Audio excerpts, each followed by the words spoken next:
Magandang araw mga idol, mga busing. Nandito ako sa bago naming buhos na hagdan. For today's vlog, pag-usapan natin ang mga sukat ng riser at ang sukat ng mga step or run. Tara, let's go. Okay mga busing, nandito tayo sa aming bagong buhos na hagdan.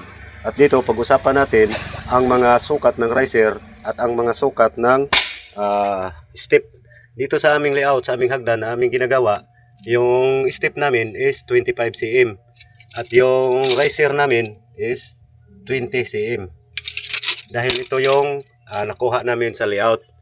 Punta yan sa taas. Pero bago yan, pag-usapan natin ang mga sukat ng riser at ang mga sukat ng step. Ang sukat ng mga riser mga busing is mula 15 cm hanggang 20 cm. Pwede ka gumamit ng 16 cm, 17 cm, 18 cm, 19 cm, at 20 cm. Hanggang 20 cm lang. At ito'y nakadepende sa ating actual na layout kung ano ang kailangang sukat na ating gagamitin. Ang mahalaga, 15 to 20 cm lang ang dapat nating mapagpilian sa ating mga riser.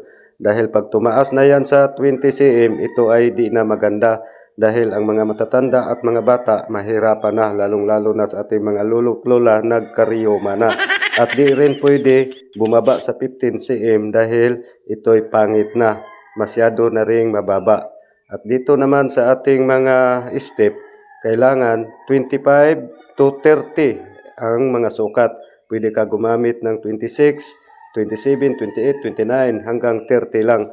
Hindi tayo pwedeng bumaba sa 25 dahil ito'y makitid na, delikado magkadapa-dapa pa tayo. At hindi rin tayo pwedeng lumagpas sa 30 dahil masyado nang malapad. Yan ang forma sa aming ginagawang hagdan mga idol. Okay mga idol, sana may natutunan at maraming salamat. Shout out pala sa aking mga followers dyan. Follow for more info.